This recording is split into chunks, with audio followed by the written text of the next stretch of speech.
Hello, hello. Hello, hello. Hello po, magandang umaga sa ating lahat. Morning po, batiin po natin yung mga katabi natin. Good morning. Ayan. Happy to see you. Ayan.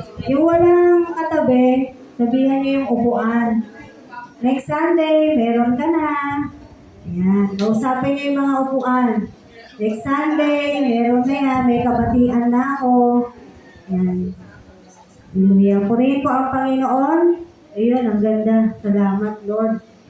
Medyo umukay po yung panahon. So, marami pong magsa-celebrate ng birthday this week talaga. Ba't di nyo pa sabay-sabayin, no? Sama-sama kayo. Ayan po, June 22, bukas po. So, marami po tayong pagpe-pray. June 22, bukas, si Tatay Chris. Yes. Tuesday, sunod naman po si Kale.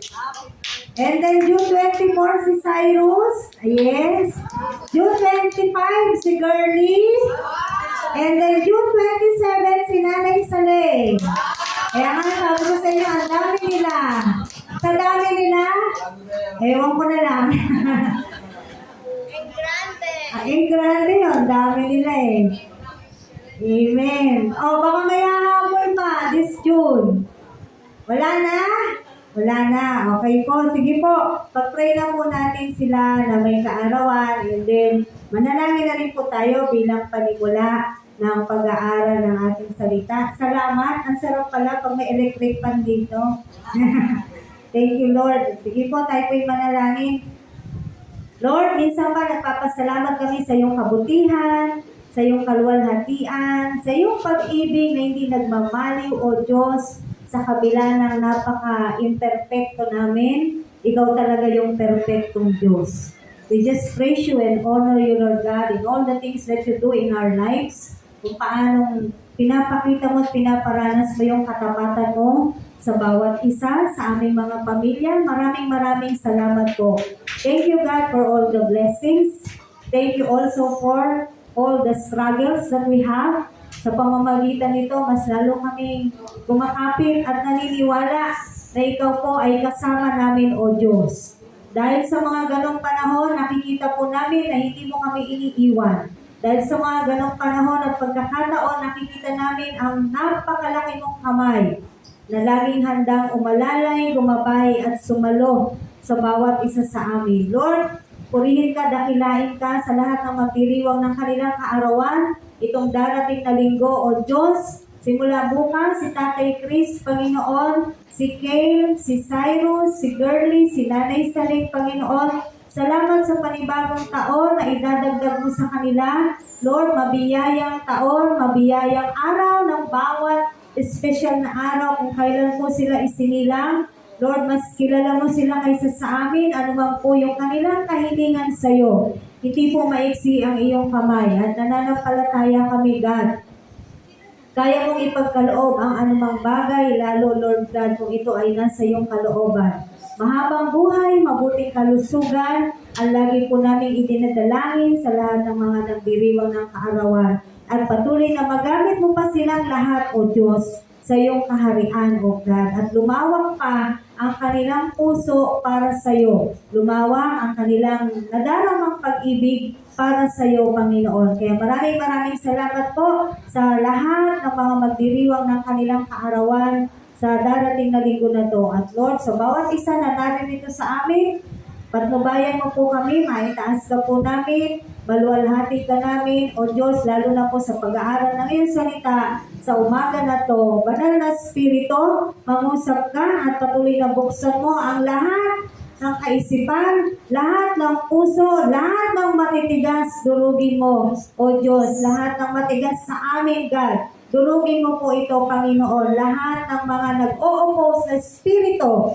na nasa amin, Panginoon, palayasin mo sa oras na to. In the mighty name of Jesus, at hayaan mong buong puso namin matanggap ang iyong salita, O God, na nagpapatunay na mahal mo po kami. Thank you, Lord God. Sa iyo po ang papuri sa pangalan mo, Panginoong Jesus. Amen! Amen! Galatians 4:6-7. Ang ating pong verse sa umaga na to ay nasa Galatia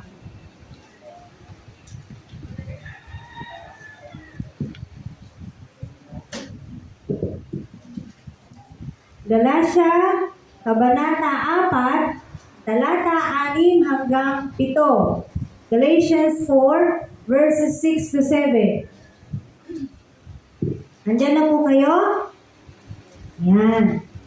Sige po, basahin na po natin. Upang ipakilala kayo'y mga anak ng Diyos, pinagkalooban niya tayo ng Espiritu ng Kanyang anak, nang tayo'y makatawag sa Kanya ng Ama, Ama ko. Kaya hindi ka na alipin, kundi anak. Sapagkat anak, ikaw ay tagapagmana ayon sa kalooban ng Diyos. Maraming salamat po, minsan pa, Banal na Espiritu, sa iyong mga salita, anumang mga kapahayagan ang nakapaloob po dito, God. Ikaw po ang mag-reveal, Lord. At ikaw po, O Diyos, ang magturo kahit po sa akin. In Jesus' name, Amen. So, napakaganda po nitong ating pag-aaralan. Ang sabi po rito, upang ipakilala kayo'y mga anak ng Diyos, pinagkalooban niya tayo ng Espiritu ng Kanyang anak. So tayo po, nakita niyo po ba yun? Sa unang pangungusap pa lamang, ay pinakilala tayo ng Diyos. No? Gusto niya talaga. Kaya ang ginawa niya, pinagkalooban tayo ng Espiritu ng Kanyang anak para ano? Para maipakilala po tayo sa buong mundo. Amen! So ano pong ibig sabihin nito? That God is proud to us. Na ang Diyos po ay nalulugod. O ano ba yung Tagalog ay pinagmamalaki ng Diyos. Parang ganito, ito anak ko, naano niyo po ba? Diba sa mga anak natin, syempre proud tayo. Tapos pag pinapakilala natin sila, ano sinasabi natin? Ito anak ko, alam mo, matalino to, masipag to, mabait to. Diba ganyan po tayo? No, pag pinapakilala natin ang ating mga anak, same as true with our God. Tayo po ay pinapakilala ng Diyos sa buong mundo, sa sanlibutan, kaya niya tayo pinagkalooban ng Kanyang Espiritu. Sabi po rito sa verse na pinag-aaralan natin, hindi na po tayo mga alipin. Tayo po ay mga anak na. At pag mga anak na, tayo po ay tagapagmana na. Di ba na? Minsan isang Sunday na pag-aralan na po natin na tayo po ay tagapagmana ng Diyos. At ngayon po ay naulit. No? Ibig sabihin yun po ay totoo na tayo po ay tagapagmana ng Diyos. Natandaan niyo po si Job. Sino na po nakabasa ng kwento ni Job? Sa una pa lang, di ba? Pinagmalaki na ng Diyos si Job kay Satanas. Tama mo ba? Nakita mo ba ang lingkod kong si Job? Sabi ng Diyos kay Satanas. At very proud and confident po ang Diyos noong kung paano niya pinresent si Job. Kanino? Kay Satanas. Iiksiyan na lang po natin. Di ba? Sabi ni Satanas, kaya ka lang naman sinasamba niya kasi binibless mo siya eh. Tapos, di ba, nagkaroon po sila ng pag-uusap. O sige, sinubukan si Job. At napatunayan na si Job, kahit po siya ay dumaan ng sangkatutak na kung ano-anong mabibigat sa buhay, nanatili po siyang tapat. Siyempre, nagkaroon siya ng mga hinaing. Ikaw ba naman magkaroon ng sugat mula ulo hanggang talampakan? Literal po na sugat yun. Tama? Ikaw ba naman mamatayan ng lahat ng anak? Yung kumbaga, yung naging emotion niya, valid. Dahil doon sa kanyang mga naranasan. Pero hindi naging dahilan para hindi niya ipakita o i-present yung sarili niya na siya ay anak ng Diyos. At ito po yung gusto kong linawin sa inyo na pag-uusapan natin na pinamagatan po natin, make yourself known as a child of God. Amen? Naunawaan niyo naman po yun, ay alam ko, uulitin ko.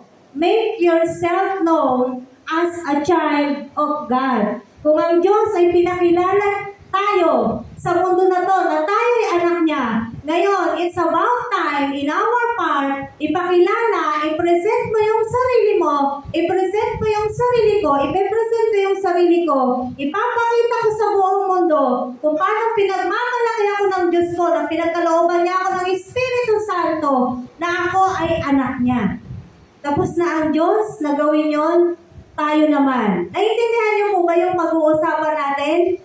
You will present yourself as a child of God. Kailangan na ipapakita po natin sa mundo, sa sanlibutan, na tayo po ay anak ng Diyos. At hindi na tayo anak ng kaaway.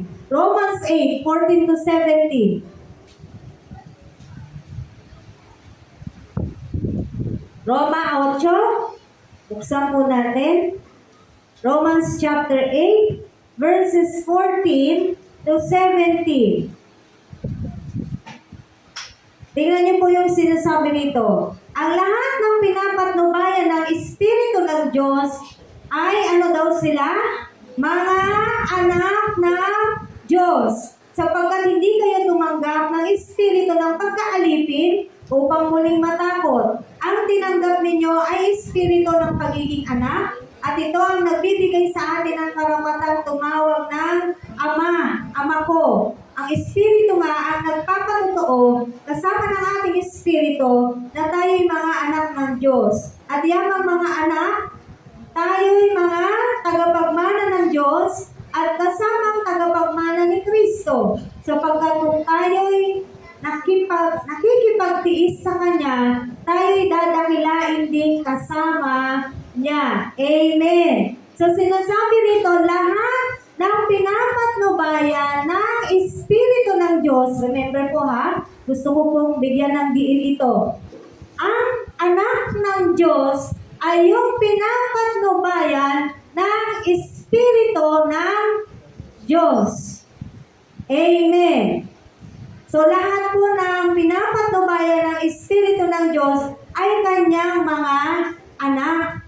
At makikita po natin dito, tayo po'y tagapagmana, sabi dun sa huling pangungusap, sapagkat kung tayo'y nakikipagtiis sa Kanya, tayo'y dadakilain din kasama Niya.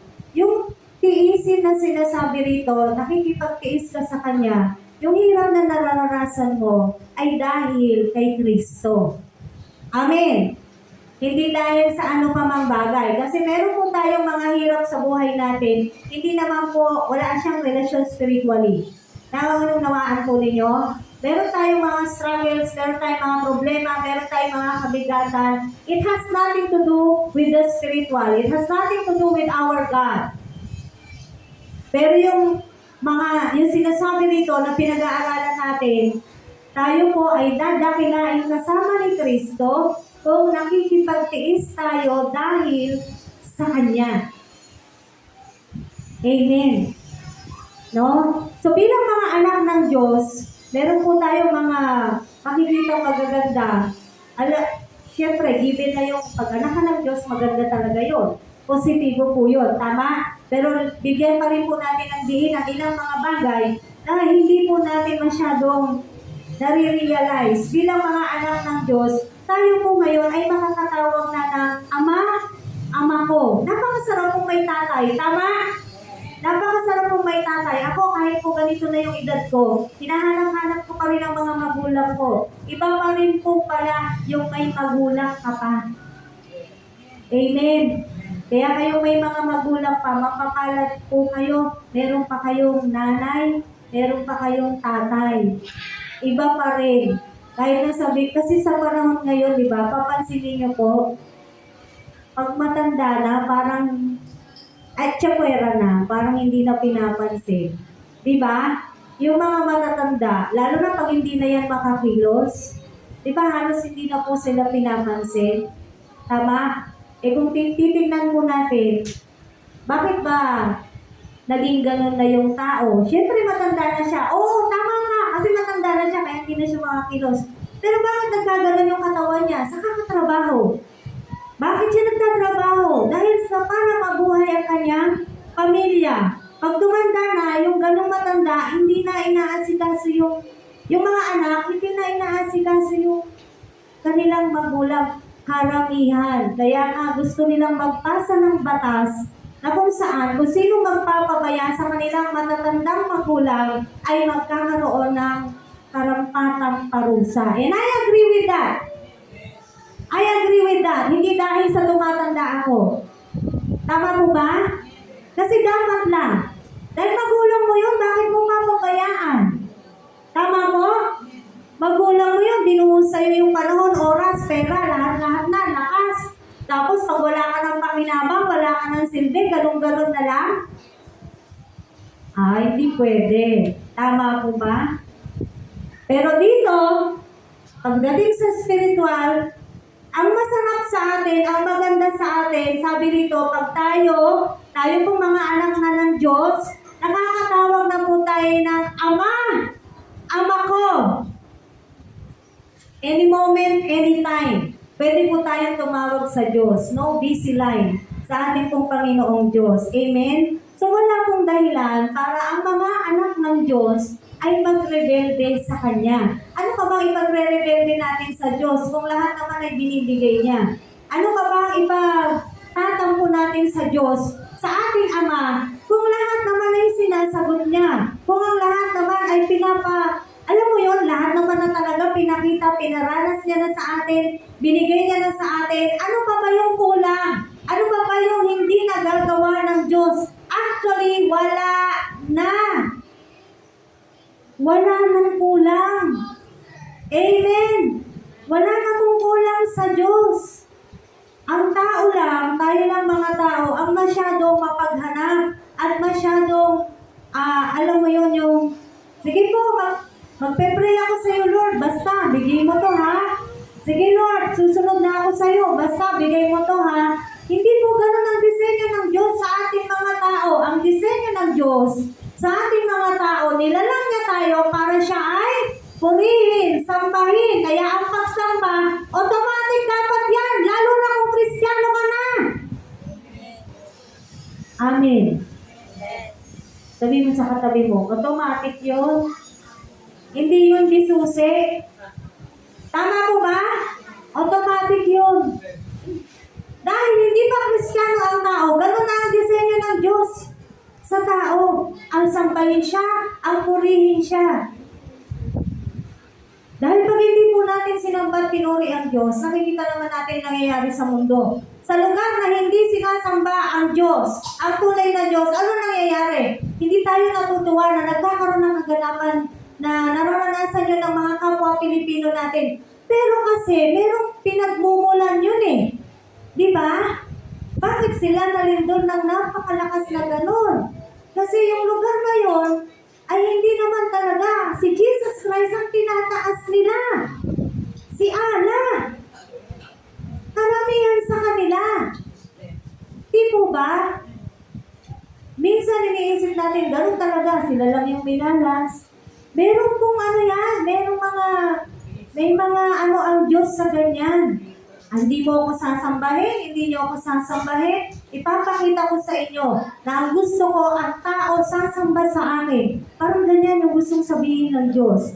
Amen? So tayo, wala na po tayong dahilan para mag-rebelde sa Diyos, para magtampo sa Diyos. Hindi naman sinagot ng God yung prayer ko. Ayoko na, magtatampo na, malulungkot na. No reason at all. Whatever your reason is, it is not acceptable para magtampo sa Diyos. Bakit? Ang Diyos binigay niya na lahat, ginawa niya na lahat, pinakita niya na lahat, sinabi niya na lahat, ano pa bang kulang? Tama? Madalas po, nararanasan na po natin yung pagpapala ng Diyos. Madalas, naranasan natin yung pagpapagaling sa atin ng Diyos. Madalas, nararanasan natin yung tinutugon tayo ng Diyos sa ating mga dalangin. Pero sa kabila ng iyon, tingnan natin yung ating mga ginagawa sa Diyos. Is it consistent? Kung mainit, mainit. Kung malamig, malamig. Hindi mo pwede yung malahining nga. Ano sabi sa pahayag? Isusuga ka ng Diyos. Hindi ako man sabi nun. Basahin nyo na lang sa Revelation. Sabi ng Biblia, kung mainit ka, mainit ka. At ano naman dahilan para manlamig ang isang Kristiyano? Yes, maraming dahilan para manlamig ang isang Kristiyano. Pero kung ikaw ay tunay na kumikilala sa Diyos, yung panlalamig na yan, panandalian lang, paglalabanan mo para muli kang mag-init sa Diyos mo dahil kilala mo yung Diyos mo. Dapat ganoon. Amen. Ano pa, bilang mga anak ng Diyos, hindi na po tayo namumuhay ayon sa laman. Romans 8:9.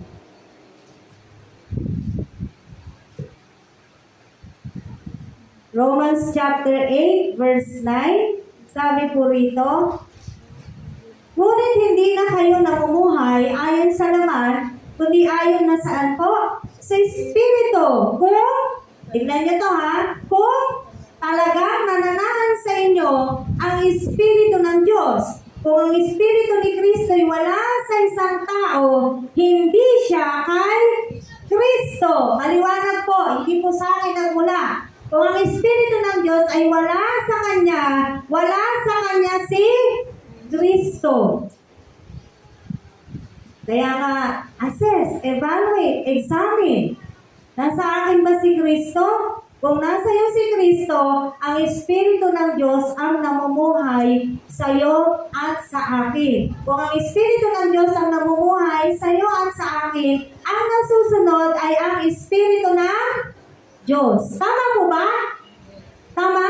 Kahit nag-i-struggle ka, sa kabila ng pag-i-struggle mo, magwawagi pa rin ang Espiritu ng Diyos. Sa kabila ng hirap kang magdesisyon, mananagumpay pa rin ang Espiritu ng Diyos na nananahan sa iyo. Amen. Kaya nga meron din sinasabi sa Biblia, do not grieve the Holy Spirit. Huwag mong bibigyan ng pighati ang banal na Espiritu. Huwag mong palulungkotin ang banal na Espiritu. Paano po ba ang mamuhay ayon sa laman? Romans 8, 5-6. Taas lang po kayo. Taas niyo lang yung mata nyo. Sapagkat ang mga namumuhay ayon sa hilig ng laman ay nahuhumaling sa mga bagay na ukol sa laman. Ngunit ang namumuhay sa patnubay ng Espiritu ay nagsisikap ukol sa mga bagay na espiritual. Ang pagkahumaling sa mga bagay ukol sa laman ay magbubulit sa kamatayan. Ngunit ang pagsisikap sa mga bagay ukol sa Espiritu ay nagbubunga ng buhay at kapayapaan. Maliwanag po, ngayong kapatid, tanungin mo ang sarili mo. Amen? Ano yung pinagsusumikapan mo sa buhay mo? Yan ba ang pinagsisikapan mo ba ay patungkol sa spiritual o patungkol sa iyong laman? Isang tabi niyo na po yung kailangan kong magtrabaho. Hindi na po yun yung issue dito. Anong pinagsusumikapan mo sa buhay na to? Yung gusto mo o yung gusto ng Espiritu Santo? Tama po ba? Ikaw lang makakasagot niyan. Ano ang ginagawa ko? Bakit ako nagsusumikap? Anong pinagsusumikapan ko? Gusto mo bang malugod ang Diyos ko? O mas gusto ko kung ano yung gusto ko? Yung pa rin. Naghahanap pa rin ang sarili. So, hindi na po tayo mga kapatid. Dapat, kung sinasabi mo, nananahan sa iyo ang Espiritu ng Diyos, dapat hindi na ganon. Tama po ba? Kumbaga, ilang beses na po natin pinag-uusapan to, dapat ang priority ng isang tunay na Kristiyano, ang Diyos. Wala na po question doon. Hindi nyo rin dapat gawing literal na, ano yun, dapat lagi akong nasa church? Ano yun, dapat ganito, dapat umaattend ako lagi? Gusto nyo ng sagot? Oo. Maliwanag? Yan po ang tamang sagot. Kung tinatanong mo sa sarili mo, dapat ba umaattend ako lagi? Dapat ba lagi ako naglilingkod sa Diyos? Dapat ba ganito? Dapat ba ganito? Ang sagot sa lahat ng yan, oo, dapat. Dahil ang Diyos hindi po nagkulang sa atin. Tama po ba? Alam nyo, ang Diyos may kalaban. Hindi po ang demonyo. Given na yon. Tignan nyo sinong kalaban ng Diyos. Doon pa rin tayo sa Roma 8:7-8. Kala nyo ba, demonyo lang ang kalaban ng Diyos?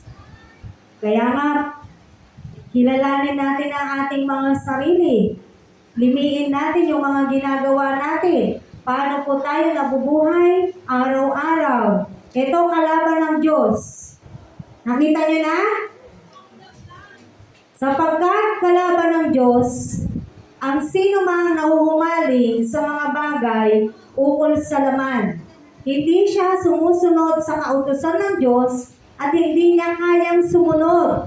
At ang mga nabubuhay ayon sa laman ay hindi maaaring kalugdan ng Diyos. Maliwanag po sinasabi rito, hindi ang demonyo ang kalaban ng Diyos kasi given na po yun.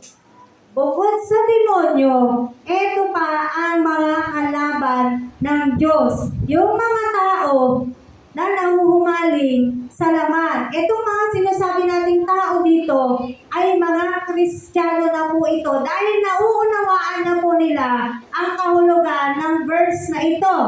Amen po ba? Ang sinasabi rito, kapag ikaw ay Kristiyano na nahuhumaling ka pa rin sa mga bagay ukol sa laman, kapag ikaw ay Kristiyano, hindi sumusunod sa kautusan ng Diyos, at hindi mo kayang sumunod, hindi ka kalulugdan ng Diyos. Hindi ka kinalulugdan ng Diyos. Again, it did not came from me, and you can read it in your own Bible. It is in the scriptures. Inaano ko lang. Actually, wala naman akong ginagawa. Binabasa ko lang eh. Dado niyo po ba? Binabasa ko lang. Pero nakasulat sa Biblia, lahat ng nahuhumani ng mga bagay ukol sa laman ay kalaban ng Diyos. Kaya nga, bumalik ka doon sa tanong, ano ba yung pinagsusumikapan ng buhay ko dito sa mundo na to? Ano ba yung pinagsusumikapan ko? Pang-espiritual o hindi? Pang-espiritual o pang-gusto ko lang? Kasi baka pinag-mix na po natin. Kailangan makita po natin yung malaking kaibahan kung paano tayo nabubuhay araw-araw. Amen? Again, hindi na po kasali dito yung usaping kailangan mong magtrabaho. Yes, kailangan mong magtrabaho, pero nagsusumikap ka ba patungkol sa gawain ng Diyos? Nagsusumikap ka ba patungkol sa Diyos? Nagsusumikap ka ba patungkol sa iyong personal na pakikipagdiig sa Diyos? Yun yung mga bagay na yun eh. Pinaglalaban mo ba ang Diyos? Pinaglalaban mo ba ang pananampalataya mo? Tama po ba? Amen? Sa marami na po matagal dito sa atin, sa tagal na po natin, at sa dami na pong salita na atin pong napag-aralan, narinig, na ituro po sa atin, somehow, yung mga pananampalataya po natin, ay umaabot na kahit papano doon sa pinaglalaban niya yung kanyang Diyos. Bakit hindi ba kaya makipaglaban ng Diyos? Hindi yun ganun eh. Yung hindi ka makikipag-isa, hindi ka dapat sumasama sa kung anong tinatakbo ng mundo na to. Pilit kang hinihila ng mundo na to, ng sanlibutan, pero hindi ka pumapayag. Naunawaan niyo po yun? Hindi ka pumapayag. Sa kabila ng nahihirapan ka, nananatili kang tapat sa Diyos. Yun po yun. Kaya lang minsan, di ka naman talaga nahihirapan eh. O ang isang Kristiyano, minsan hindi naman talaga nahihirapang magdesisyon. Kung hindi, gusto niya na rin lang talaga yung kanyang ginagawa. Masaya na lang din talaga siya doon sa kanyang ginagawa. Pero tandaan natin mga kapatid, baka akala mo, anak ka pa rin ng Diyos. Baka hindi mo namamalayan, kalaban ka na pala ng Diyos. Tama po ba? Tignan po natin, baka kalaban ka na ng Diyos. Bakit hindi kayang sumunod? Kasi isa yun sa sinasabi nito, pag hindi kayang sumunod, kalaban ng Diyos. And in the first place, bakit hindi ka susunod? Kung Diyos ang nag-uutos.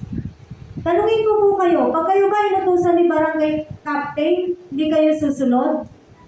Malamang sa malamang susunod kayo. Sasabihin niyo sa akin, si Kap yung nag-utos eh. Tama po ba? Kapitan pa lang yan. kapitan ng barangay. Daanin pa natin sa mayor. Inutusan ka ni mayor, hindi ka ba susunod? Yung totoo. Susunod ka, tama po ba? O sige, taasan pa natin. Governor.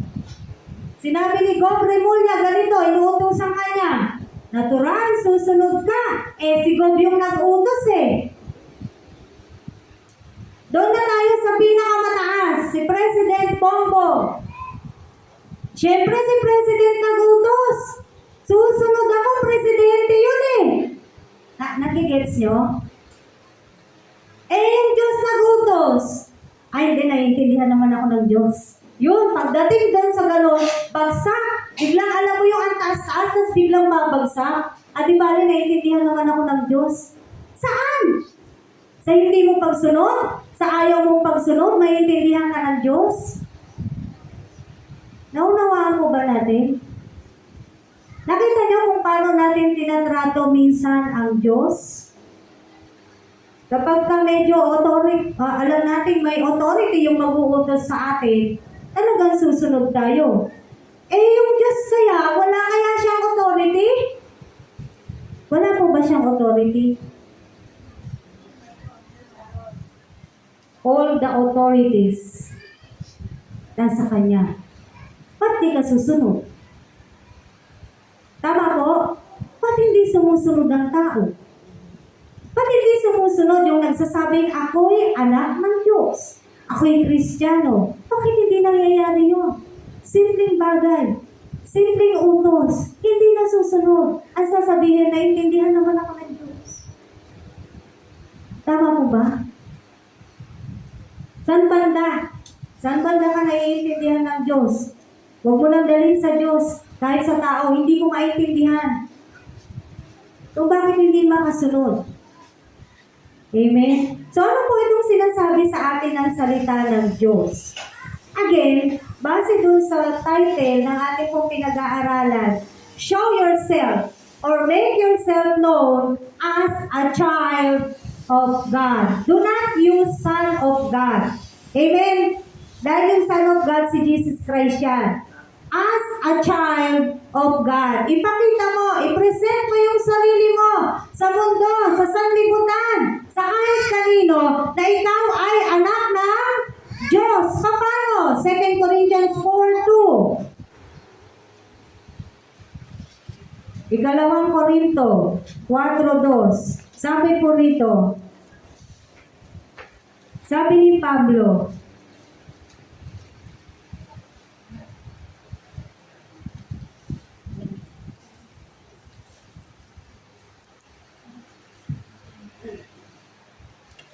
sabi po rito, 2 Corinthians chapter 4 verse 2, pinalitan ko na ang mga gawang kahiya-hiya at ginagawa ng palihim. Hindi ako nanlilinlang at hindi ko pinipilipin ang salita ng Diyos. Sa halip, hayagan kong ipinangaral ang katotohanan at ito'y alam ng Diyos. Kaya handa akong pahatol kanino man. Ayun, si Pablo to, malakas na yung loob niya. Bakit? Kasi nag-repent na siya ng totohanan. So, paano natin ipepresent yung ating sarili bilang tayo'y anak ng Diyos? We must be or we must have a repentant heart. Parang ganito, sabi ni Pablo, tinalikuran ko na. Lahat na ginagawa kong nakakahiya. Tinalikuran ko na pag hindi ko inuuna ang Diyos. Hindi na ngayon, inuuna ko na yung Diyos. Yung ganyang bagay po. Naunawaan po natin, katulad ni Pablo. Baka sabihin nyo, wala naman doon na, hindi naman nakalagay doon yung, hindi inuuna yung Diyos, yun yung tinalikuran ni Pablo. Siyempre, hindi naman na po ito detail by detail, ganun kaya sinasabi. Naunawaan po natin? So, ang ibig sabihin lang, yung mga bagay na nagagawa ni Pablo, na hindi nagiging kalugod-lugod sa Diyos, tinalikuran niya na.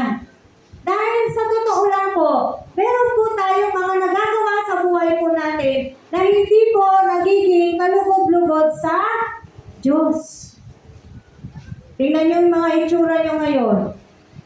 Malakas ba kayo? Masigla ba kayo? O tutok-patok ba kayo? Tama? Paano natin ginagalang ang Diyos? Paano tayo sumasamba sa Diyos? Ibali, maintindihan naman ako ng Diyos. Nagpuyat ka, tapos sasabihin mo, naiintindihan ka ng Diyos? Kaninong fault yung pagpupuyat? Kay Lord? Para intindihin ka niya? No. It's our fault. In the first place, it's our choice. Tama ba? Choice natin yan eh. Huwag po kayong magagalit sa akin. Bato-bato. Bato-bato na talaga. Dahil kailan po tayo matututo? Paghuli na yung lahat. Amen? Repentant heart ka nga ba talaga? Kung repentant heart na po talaga tayo, ganito tayo kay Pablo. Tinalikuran ko na lahat. Lahat ng ayaw ng Diyos, tinalikuran ko na. Lahat ng pinagagalit ng Diyos, tinalikuran ko na. Lahat ng mga nagagawa ko na hindi ko nauuna ang Diyos, tinalikuran ko na. Sabi rito ni Pablo sa 2 Corinthians chapter 4, verse 2. At ito po yung totoong nag-repent. Ito po yung totoong nagsisisi. Si Pablo, lahat ng mga alagad ni Kristo, lahat ng apostol ni Kristo, even yung mga naunang Kristiyano in history, sila pong lahat ay nanatili doon sa kalalagayan ng kanilang spiritual na buhay na nandun sila sa mainit.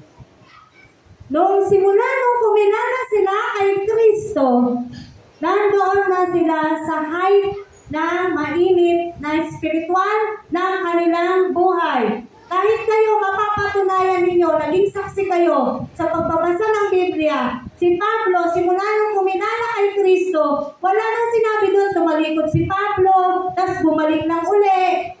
May nabasa po ba kayong ganon? Simula nung kumilala kay Kristo si Pablo, dire-diretso, consistent po siya.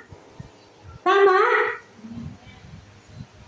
Tanungin mo ulit yung sarili mo at tinatanong ko rin po yung sarili ko. Consistent ba ako? Dire-diretso? At the height of my spiritual life? Andun pa rin talaga yung init? Uy, normal lang naman manlamig. Uulitin ko, oo, normal manlamig. Pero hindi na nanatili yun. Skip agad. Ano nyo ba? Nagigets nyo? Amen? Why? Repentant heart na po tayo dapat. Ang Diyos ay Diyos. Hindi po siya nagbabago. Consistent po yung Diyos natin. At isa sa mga bagay na gustong ituro sa atin ng Diyos, itong bagay na to, consistency. Hindi pwede ngayon ganyan ka, bukas ganito, ngayon ganyan, bukas ganito. Hindi pwede yun. Bakit? Bakit may ganun? May pataas, may pababa? Spaghetti ka ba? Tama po ba? Hindi pwede pag ito, ganito. Pag marami akong pera, mataas ako. Pag wala akong problema, mataas. Ay, yung spiritual life ko. And then pag ano, ganito na naman ulit. Bumagsak na naman ulit. Nasaan ang Diyos doon?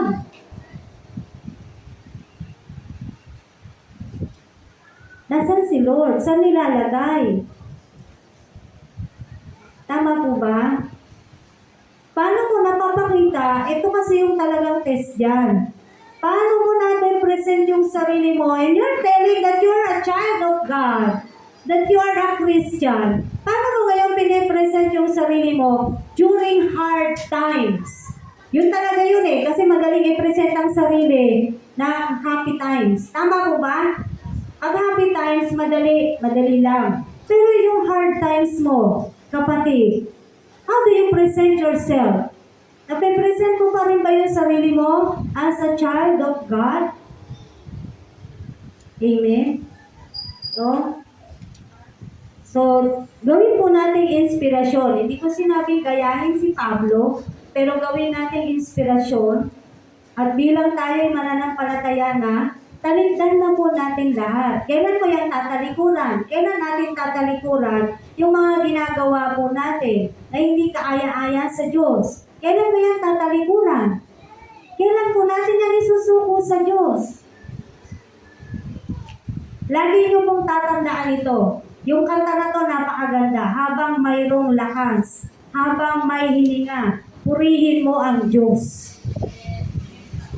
Kasi madalas ang tao ganito, pag nakahiga na, pag nakaupo na, pag naka-wheelchair na, saka doon gustong-gustong magpuri sa Diyos, saka doon gustong-gustong maglingkod sa Diyos, kung kailan hindi niya na kaya, ba't nung kaya mo pa? Binibigay lahat sa iyo ng pagkakataon. Ikaw yung wala. Tama ba?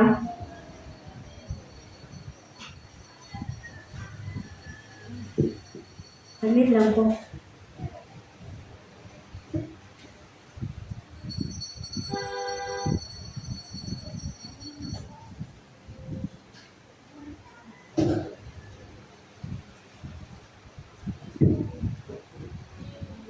Again, another reminder, isa lang ang buhay po natin. Hindi na siya mauulit. Pagkakaroon tayo ng another life, doon na sa buhay na walang hanggan, either sa piling ng Diyos or sa piling ng kaaway ng Diyos. Amen? Alam naman po natin yan. So we must present ourselves as a child of God. Pangalawa, 2 Corinthians 4:7. Doon pa rin po. Verse 7 lang. Pero pwede niyong basahin ko ng buo sa inyong mga bahay mamaya. Ngunit kaming pinagkalooban ng kayamanang espiritual na ito ay hamak, sabi ni Pablo. Kumbaga sa sisidlan ay palayok lamang upang ipakilala ang di malilit na kapangyarihan ay sa Diyos at hindi amin. Yan. Amen. Sabi nga po rito, kaming pinagkalooban ng kayamanang espiritual na ito ay hamak. Kumbaga sa lalagyan, sabi ni Pablo, between palayok and rice cooker, palayok lang siya. Tayo ganun din naman. Tayo ay hamak lang. Wala naman pong special sa atin. Pero tayo po, kahit hindi tayo ganun karapat-dapat, tayo po'y pinagkalooban ng kayamanang espiritual. Bakit? Para ipakilala ang kapangyarihan na yon na meron tayo na nagagamit natin sa ating paglilingkod ay hindi galing sa atin o hindi galing sa Diyos. Through your ministry, you're presenting yourself as a child of God. Gets niyo po?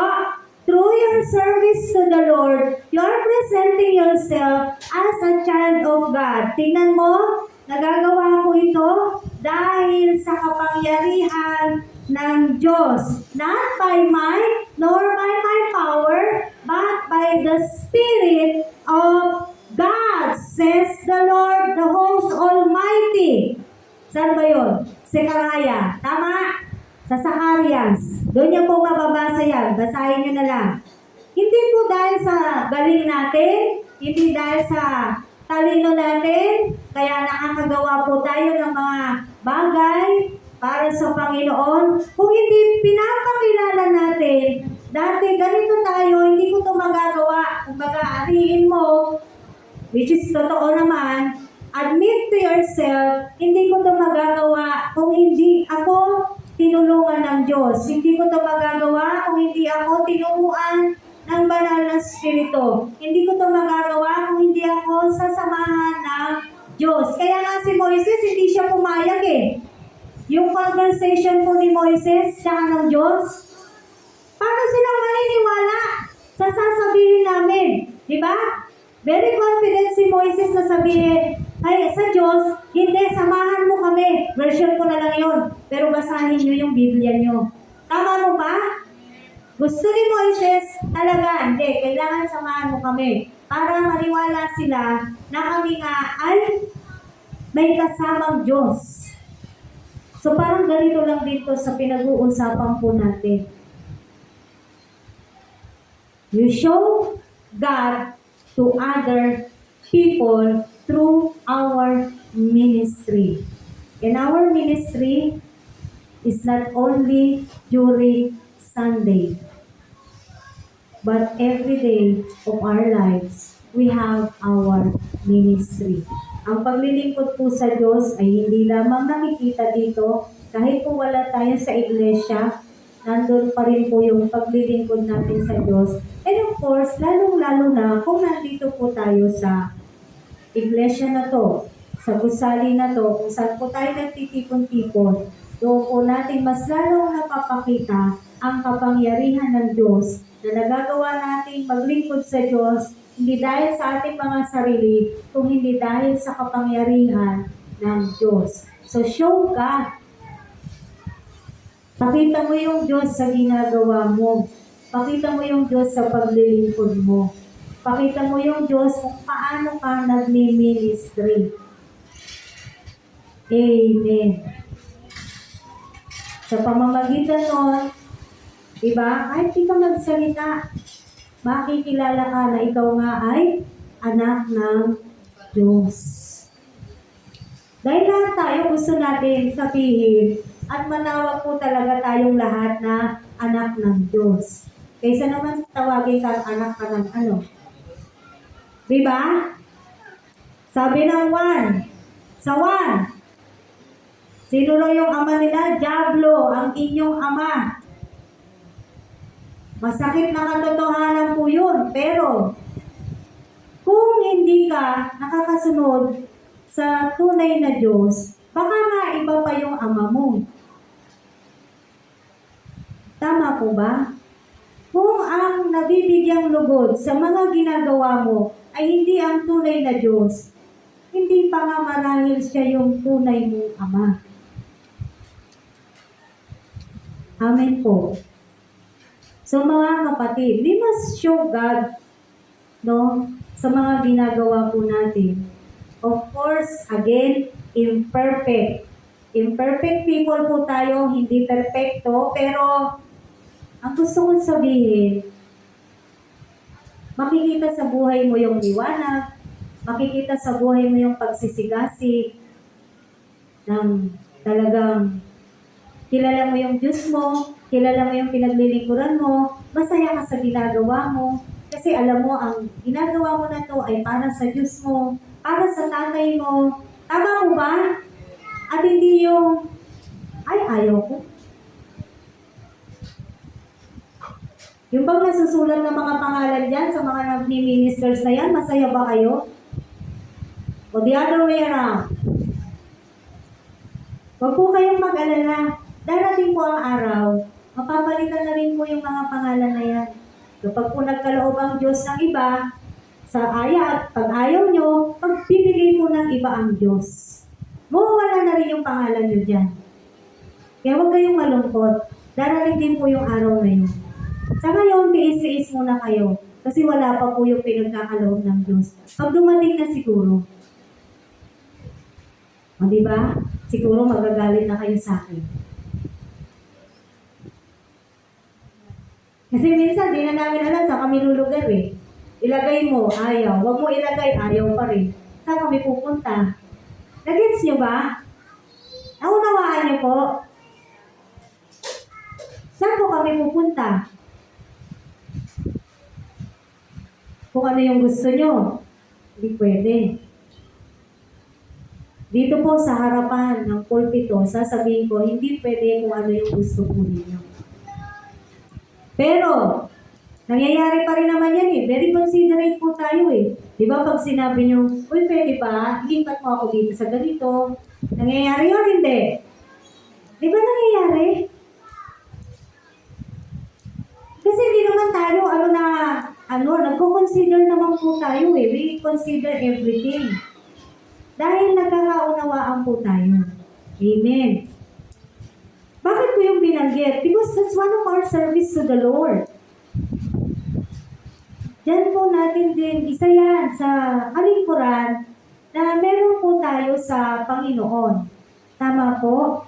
So, present yourself, show yourself, no? Show God to yourself in what you do sa ginagawa po natin. That we're happy, we're joyful. Uy, thank you Lord, nakasulat na naman yung pangalan ko doon. Meron na naman akong pagkakataon na magamit ako ng Diyos sa kanyang ubasan, sa kanyang kaharian. Dapat yung mindsetting po natin ganun. Ang saya-saya mo pag nakikita mo yung pangalan mo, uy, thank you Lord, mag-aano na naman ako, mag-exhort na naman ako, whatever it is. kung ano man yun. Thank you, Lord. Dahil po sa isang kaharian, napakahirap po makapasok sa literal na kaharian po. Sa Brunei, kingdom pa rin yung ano dyan, di ba? Sa Brunei. Ano pang bansa yung hanggang ngayon, ano pa rin? Sa Europe. Kaya nga yung namumuno sa kanila, namatay na si Queen Elizabeth. Sino nga pumalit?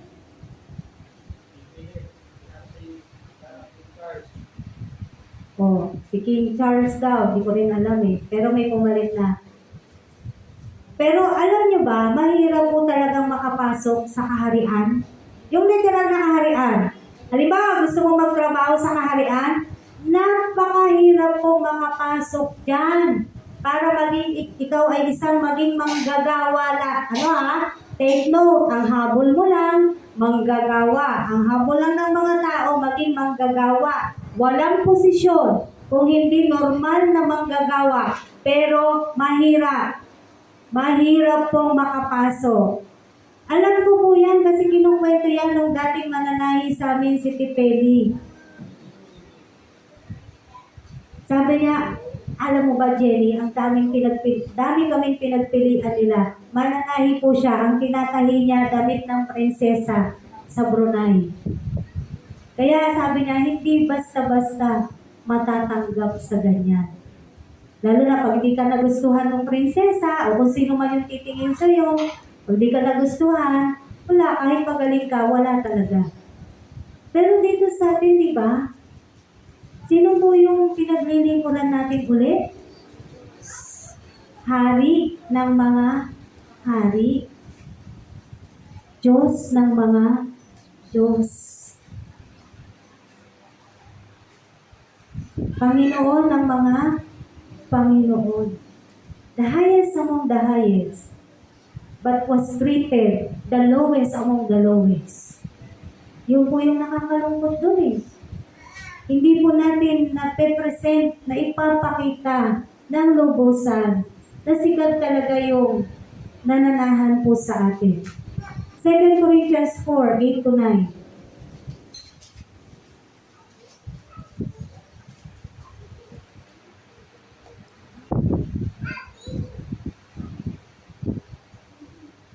Sabi po rito, pangatlong bagay kung paano po natin ipepresent ang ating sarili. Ginigipit kami sa kabi-kabila, ngunit di nagagapi. Kung minsa'y nag-aalinlangan kami, ngunit di nawawalan ng pag-asa. Pinag-uusig kami, ngunit di nawawalan ng kaibigan. Naibubuwal, ngunit di tuluyang nailulugmok. Lagi kong taglay, ay hanggang, ang sabi ko, hanggang 9 lang, di ba? Tama po. Sabi po rito ni Pablo, at alam naman natin na talagang naranasan po nila ito, ginigipit kami sa kabi-kabila, ngunit, ano sabi niya? Di nagagapi. Kaya nga lumabas yung kantang di nagagapi, di ba? Kung minsa'y nag-aalinlangan kami, ngunit, di nawawala ng pag-asa. Pinag-uusig kami, ngunit, di nawawalan ng kaibigan. Naibubuwal, ngunit di tuluyang nailulugmok. Kaya nga sinasabi ko sa inyo kanina pa eh, valid yung mga nararamdaman natin, napapagod ka, umiiyak ka, nasasaktan ka. Katulad ng ganito kina Pablo na naranasan nila, ginigipit sila, pero hindi sila nagagapi. May mga kagipitan ka, pero hindi ka nagagapi. Hindi ka nagpapatalo. Amen! Pinag-uusig ka man, hindi ka naman mawawalan ng kaibigan eh. May pamilya ka pa nga. Nandito ang SCM. Tama po?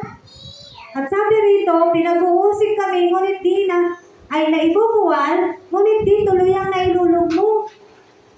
Halos lahat naman po sa atin talagang bumabagsak sa hirap ng mga pinagdadaanan. Pero diba, hindi po tayo tuluyang nalulugmok. Bakit?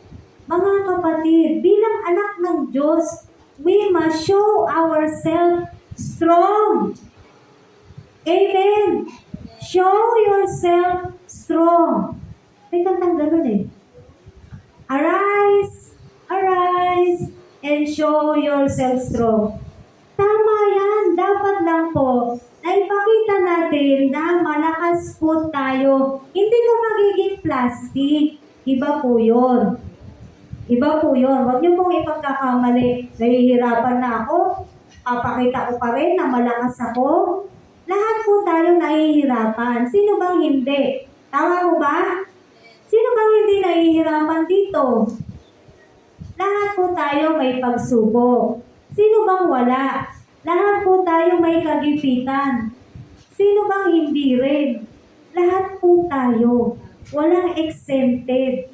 No exemptions. Paano hirap na pinagdadaanan mo? Meron din ang bawat isa. Iba-iba nga lang, pero meron. Meron. Meron. Hindi ka nag-iisa. But, again, kahit po gano'n yung nararanasan natin, kahit nahihirapan tayo, nasasaktan tayo, nagkakasakit tayo, diba? Nagdurugo yung puso natin, we must still be strong in the sight of our Lord. Why? Because we know, alam po natin, na tayo po ay sasamahan ng ating Diyos. At yun po ay totoo. At yun po ay tunay, tapat po ang Diyos. Ni minsan hindi siya nagkulang. Tunay po, pag sinabi ng Diyos na gano'n ang gagawin niya, gano'n ang gagawin niya. Just be strong, even if you are weak.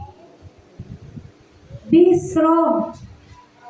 Alam ko, naiintindihan niyo po yun. Kahit nangihina ka, maging malakas ka pa din, kapatid. Bakit? Meron kang malakas na Diyos eh. Again, not by our might, nor by our power. Tama po? No? Hayaan po natin ang Diyos. No? Na patuloy na bigyan tayo ng lakas. Ang gusto lang nating sabihin dito, nandito pa rin po yung consistency.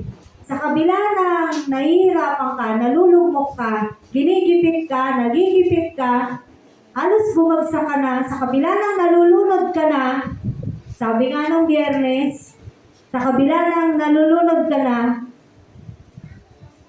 pipilit ka pa rin umahon. Bakit? Kasi alam mo, sa pagtaas ng kamay mo, may aabot sa'yo.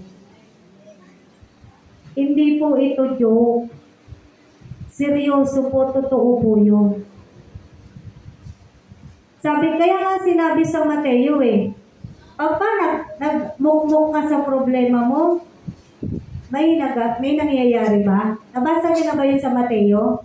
Pag nagmukmuk ka, dahil may problema ka, may nangyayari po ba? Wala, di ba? Wala. Kasi wala naman po talaga tayong magagawa. But be strong in the Lord. Dahil ang Diyos po natin, hindi po tayo pababayaan as long as, huwag niyo kakalimutan yung mga naunang verses na binasa po natin kanina. As long as pinapatnubayan po tayo ng Espiritu ng Diyos at sinusunod natin kung anong gusto ng Espiritu ng Diyos na nananahan sa atin. Amen. So show yourself strong. Arise! Tumayo ka, kapatid. Tumindig ka. Kahit naipaika-ika ka, arise! Tumayo ka kahit hirap na hirap ka, arise!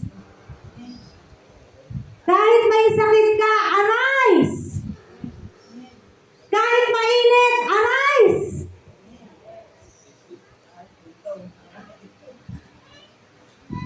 Amen? Kita nyo nga? May electric pan na. Sa susunod talaga, aircon na to.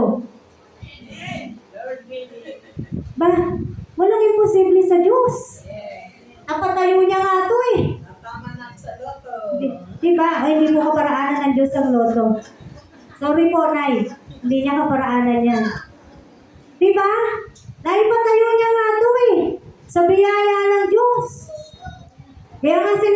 sa leaders, di ba may bisita tayong mga Koreano sa darating na Miyerkules. Tama po? With or without. Meron o wala silang ipagkakaloob. Actually, meron na eh. May pinagkaloob na sila. Ayan, nakatakip. With or without, na marireceive tayo, praise the Lord pa rin. Thank you, Lord pa rin. Bakit? Meron o walang Koreano, matatayo ito. Gaganda to. Aayos to. Bakit? Meron akong Diyos. Meron tayong Diyos. Di tayo nakadepende kung anong lahi. But we will entertain them, of course. They want to be here. They want to visit us. Gusto nila tayong makasama. Entertain natin sila. Pero gusto ko sabihin sa inyo, hindi tayo nakadepende kung magbibigay kaya sila. Pag hindi sila nagbigay, malulungkot tayo. No. Hindi. Kasi gagawin pa rin ng Diyos. Yung mga hindi pa tapos dito, gagawin ng Diyos. Amen. Tayo na pong lahat ang naging saksi. Paano po ito nangyari? Paano po ito unti-unting umayos, gumanda? Yung pa kayang mga bagay na palitada, tiles, alam nyo, sisiw lang yan sa Diyos. Kaya nga hindi ako natataranta ng, uy, hindi pa tayo nakaganyan, hindi pa tayo nakaganyan, wala pa tayong ganito. Ano ba? Hindi naman tayo nakikipagkompetensya. Kung maganda na yung kanilang church, praise God! Tama po. Hindi tayo nakikipagkompetensya, mga kapatid. Settled na nga ako sa ganito eh. Bakit? Kumpara mo dun sa dati, di ba mas hamak na maigi po ito? Yes, natulog doon. Oh, pag umuulan doon, di ba nakapayong tayo, nasa loob na tayo, nakapayong pa rin tayo. Ganun kabuti ang Diyos. Kung makikita niya pang tapat ang lahat ng taga-SCN, hindi niya ba talaga gagawin yung mga bagay na minimithi po ng iglesia na to? Kayang-kaya ni Jesus na ikaw at ako ay pagpalain. Sa paraan ng Diyos at hindi sa paraan ng kung ano-ano. Amen! Di ata kayo kumbinsin. Higit pa sa iyong inaasam. Higit pa sa iyong hinihiling. Ibibigay ng Diyos. Pangako niya ay totoo. Sobra-sobrang pagpapala. Tanggapin mo na, no, kapatid. Tatanggapin po natin yan. Tatanggapin natin. Amen? Napakabuti po ng Diyos. Napakamakapangyarihan po ng Diyos natin. Biro mo yung mga ibang lahi na yan, nauutusan ng Diyos. Diba? Pinadala sila ng Diyos, mayong kayo doon, samahan niyo yung STN. Nahahayo sila. Kasama tayo. Tama. Lagi ko naman sinasabi. Gagawa sila, hindi naman pwedeng tayo nakaupo. Gagawa tayo kasama sila, syempre. Kasi kung ano man po yung makukuha nating mga tao from that evangelism, sa atin naman din po yun eh. Hindi naman nila yan kukuhanin, sa atin yun. Kaya nila yung ginagawa, tinutulungan nila tayo para marami pong kumilala sa Diyos. Ito ay tool lamang. Gamit, pangtulong lamang po yan. Pero ang nais talaga natin na maipalaganap ay salvation, salita ng Diyos. Kaligtasan para sa lahat. Kaligtasan ng mga tao. Amen.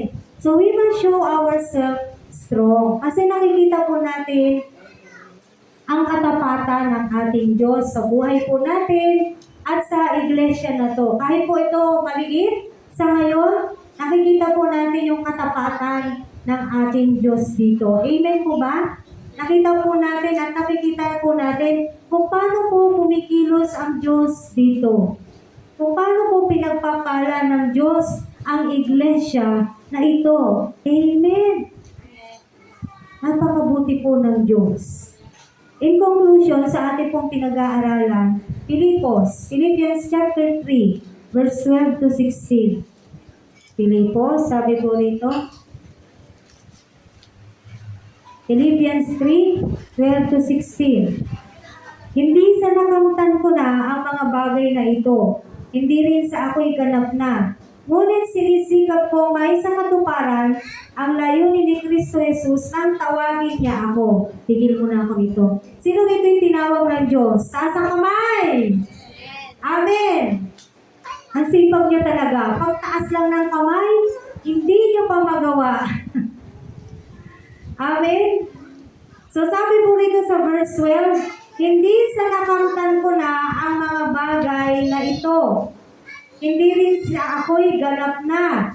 Ngunit sinisikap ko may sa katuparan ang layunin ni Kristo Jesus nang tawagin niya ako. Mga kapatid, hindi ko ipinalalagay na natupad ko na ang mga bagay na ito. Ang ginagawa ko ngayon, nililimot ang nakaraan at sinisikap na makamtan ang nasa hinaharap.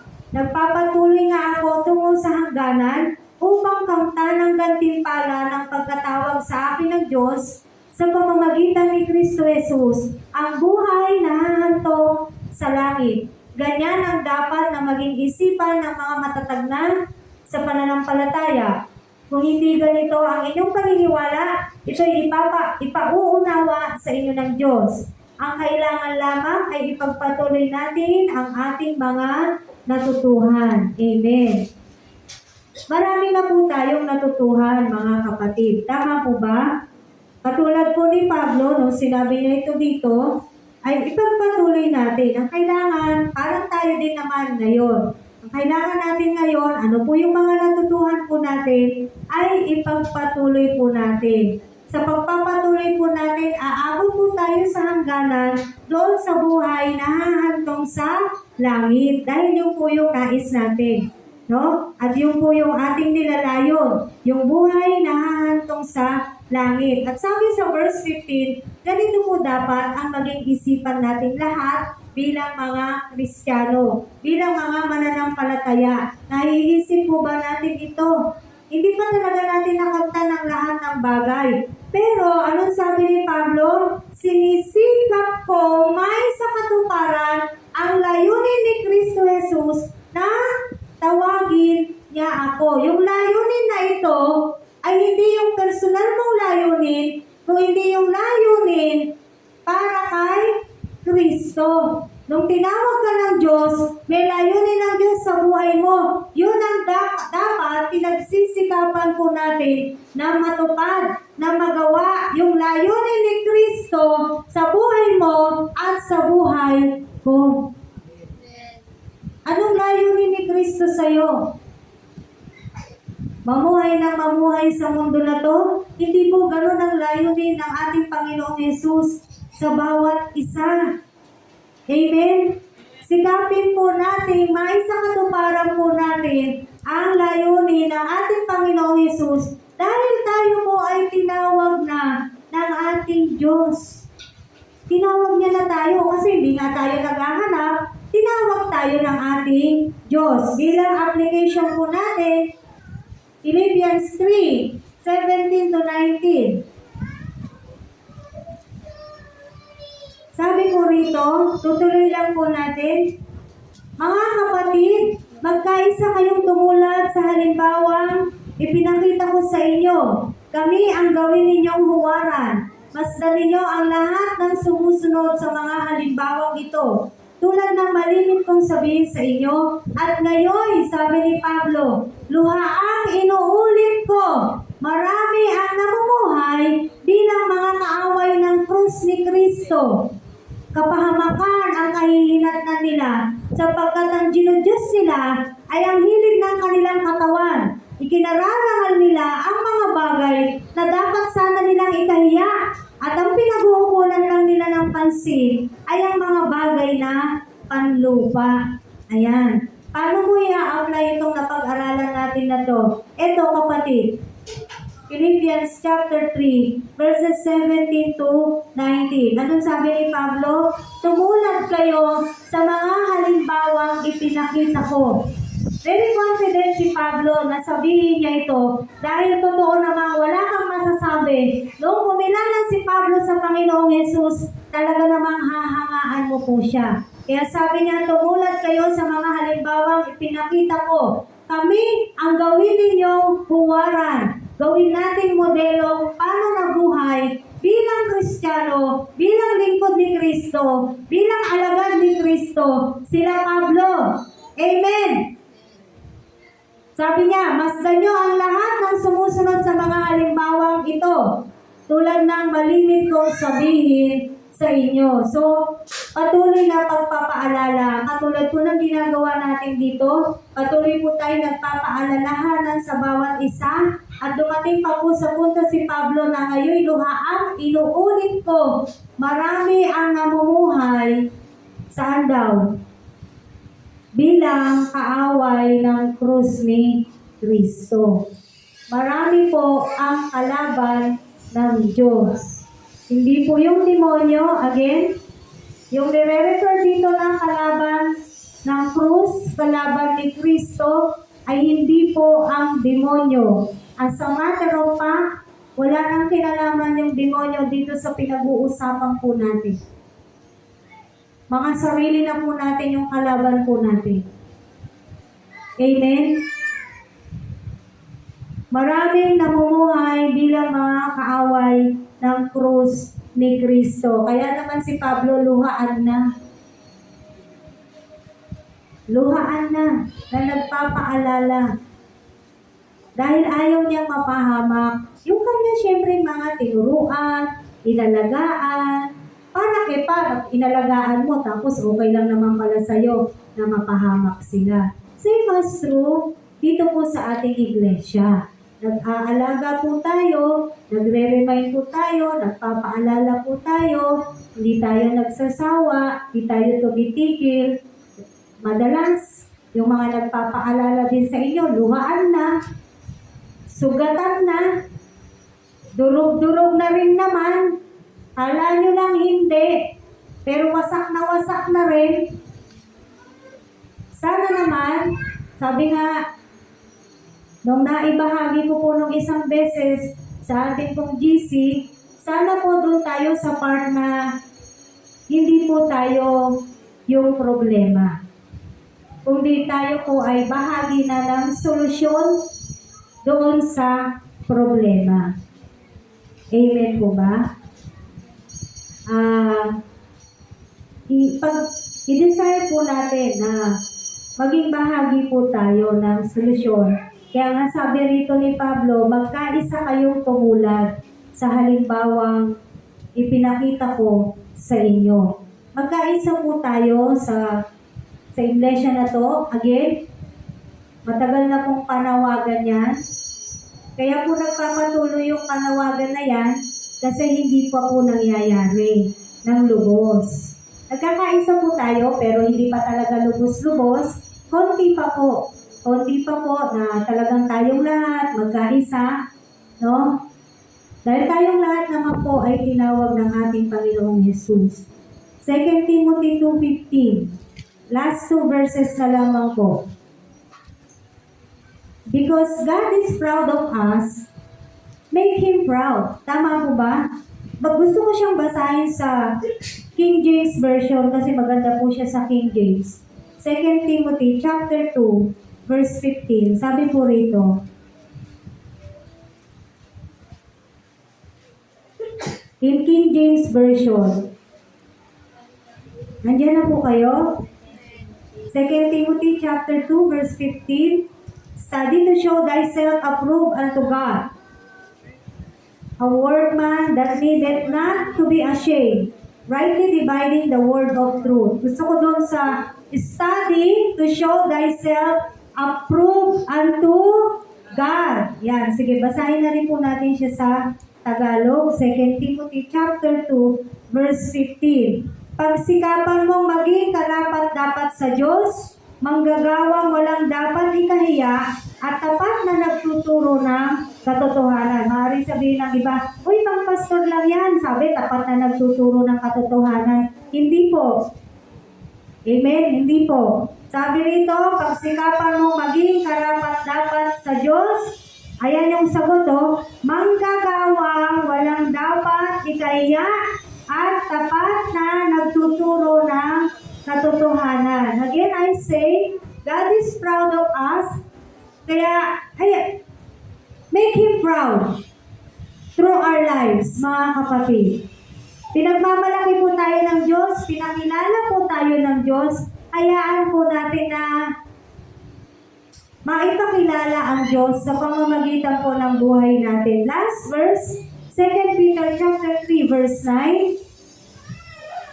2 Peter chapter 3 verse 9, sabi po rito,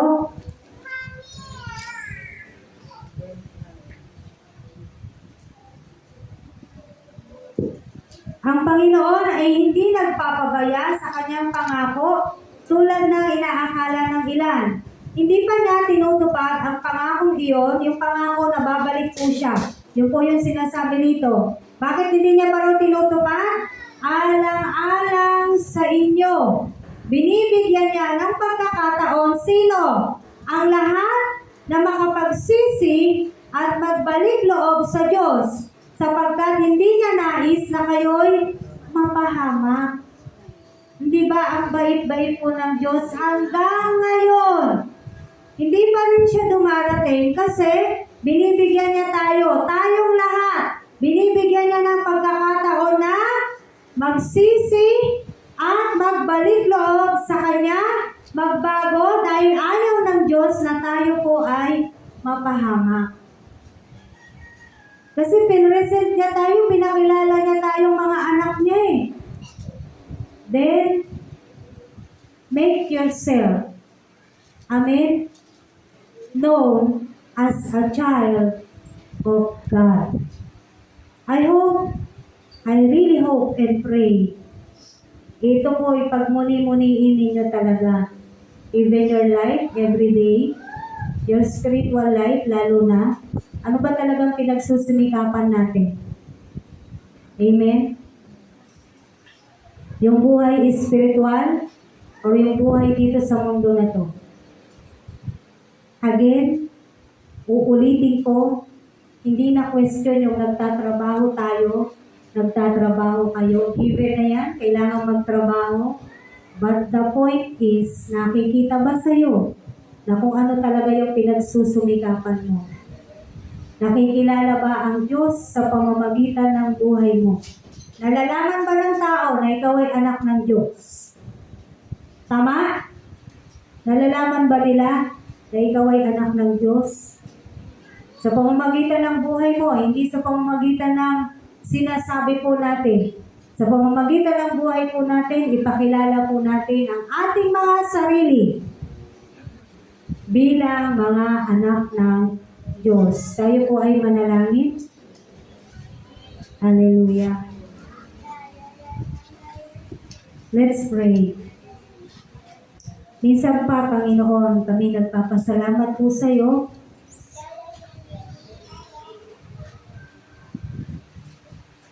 Nawa, O Diyos, ito po ay tumingo sa puso't isip ng bawat isa.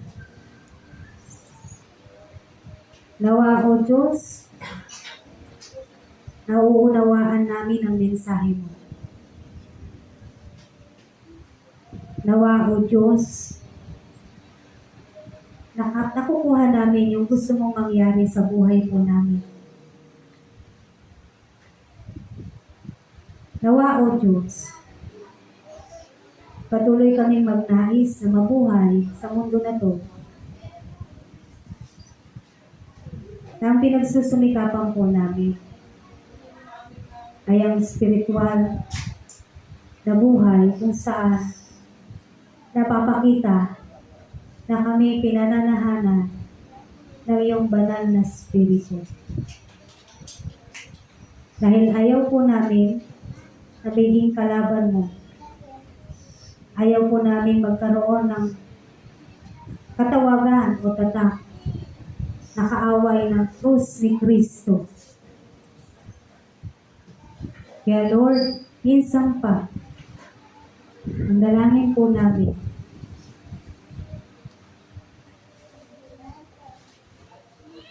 muli po kaming maborn again sa puso, sa isip, sa aming mga espiritu. Salamat God sa pagkakataon na binibigay mo pa. Nawa, datnan mo kami na kami po ay karapat-dapat sa iyong banal na harapan. Nawa, datnan mo kami, O Diyos,